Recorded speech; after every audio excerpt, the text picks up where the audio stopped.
વાત કરવામાં આવે તો દેવઉઠી અગિયારસના દિવસે એટલે કે આજે ઘર અને મંદિરોમાં તુલસી વિવાહની પ્રથા છે. હિન્દુ ધર્મમાં તુલસી વિવાહનું વિશેષ મહત્વ હોય છે. આ દિવસે ભગવાન વિષ્ણુ સહિત તમામ દેવગણ 4 મહિનાના યોગ નિંદ્રામાંથી બહાર આવે છે. તુલસી માતાને મા લક્ષ્મીનું સ્વરૂપ માનવામાં આવે છે, જેમના વિવાહ ભગવાન શાલિગ્રામ સાથે થયા હતા. ભગવાન શાલિગ્રામ ભગવાન વિષ્ણુના 8મા અવતાર શ્રી કૃષ્ણના રૂપ છે.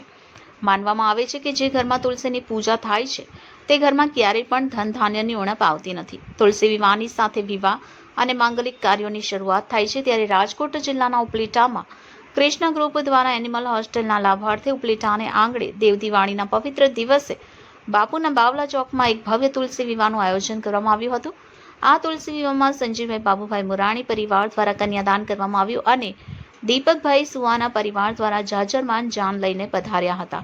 જ્યારે લગ્નવિધિ શાસ્ત્રી રાજુભાઈ જોશી દ્વારા શાસ્ત્રોવિધિ અનુસાર લગ્નવિધિ કરવામાં આવી. આ પ્રસંગને યાદગાર બનાવવા કૃષ્ણા ગ્રુપના તમામ કાર્યકરો, સભ્ય તેમજ એનિમલ હોસ્ટેલના ટ્રસ્ટી તેમજ સભ્યો તેમજ શહેરની જુદી જુદી સામાજિક સંસ્થા દ્વારા મંડપ સ્થળે ભવ્ય ફટાણાની રમઝટ સાથે રાસ ગરબાની રમઝટ કરવામાં આવી. તો આ ધાર્મિક કાર્યક્રમમાં સમગ્ર ઉપલેટા શહેરીજનો તેમજ આજુબાજુના ગ્રામ્ય વિસ્તારમાંથી બહોળી સંખ્યામાં લોકો જોડાયા હતા.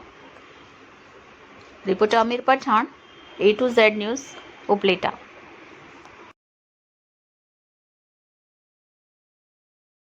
હું ભાવેશ સુવા આજ રોજ તુલસી વિવાહ કૃષ્ણા ગ્રુપ આયોજિત બાપુના બાબલા ચોકમાં જાહેરમાં તુલસી વિવાહનું આયોજન કરેલ છે.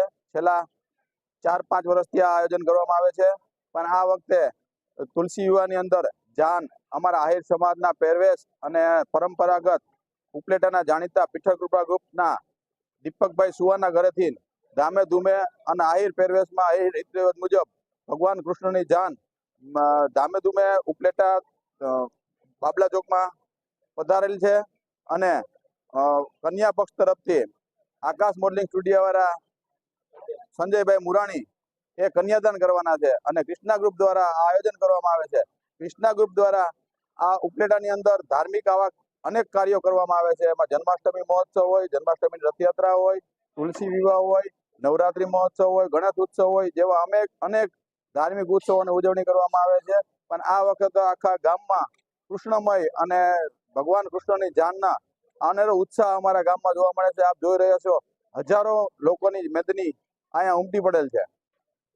હું અસ્મિતા મુરાણી આજે દેવ દિવાળીના પવિત્ર તહેવારમાં અમારા ઉપલેટા શહેરમાં આજે એનિમલ હોસ્ટેલના લાભાર્થે કૃષ્ણા ગ્રુપ આયોજિત એક સરસ મજાનું કૃષ્ણ ભગવાનના રૂકમણીના વિવાહનું આયોજન કરવામાં આવ્યું હતું. ત્યારે અમે કન્યા પક્ષ તરફથી રૂકમણી વિવાહમાં અમે કન્યાદાન કરેલ અને જાડેરી જાન લઈને દીપકભાઈ સુવા અમારે ત્યાં આંગણે પધારેલ અને અમે રૂકમણી વિવાહનું કન્યાદાન કરેલું હતું.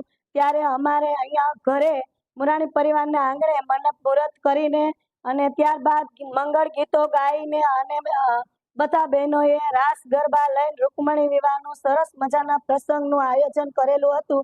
આ આયોજનમાં અમારા ગામની ઉપલેટા શહેરની સમગ્ર ધર્મ પ્રેમી જનતા પણ ઉપસ્થિત રહી હતી અને બધાએ બહુ જ સરસ આનંદ માણ્યો હતો. કેમ કે આ તો અલૌકિક પ્રસંગ છે. ભગવાન કૃષ્ણ અને રૂકમણીના વિવાહ છે.